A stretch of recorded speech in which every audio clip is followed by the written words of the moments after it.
Процесот Жан Моне е стопиран бидејќи не е постигнат меѓупартиски договор.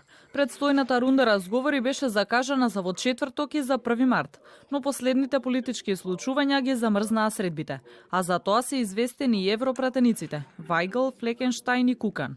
Од опозицијската ВМРО-ДПМН после притворите на поранишните министри најавија бојкот на процесот Жан Моне и дека нема да ги гласаат реформските закони.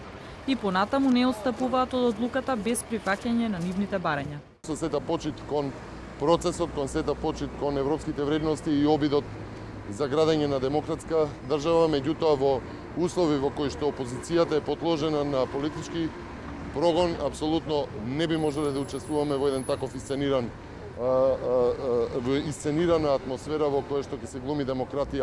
Владините партнери СДСМ и ДУИ оптимистички веруваат дека несогласувањата може да се надминат. Ако се водиме од интересите на граѓаните на Република Северна Македонија, тоа треба да ни биде императив во нашето одлучување при нашето политичко дејствување, секако дека сум оптимист, ако искрено мислиме добро на државата и на граѓаните. Европратениците Кукан и Флекенштајн ќе пристигнат во Скопје во петок, а истовремено представници од Европскиот парламент ќе пристигнат да го проценат напредокот во земјава во пресред на одлуката на Европската унија за датум за преговори.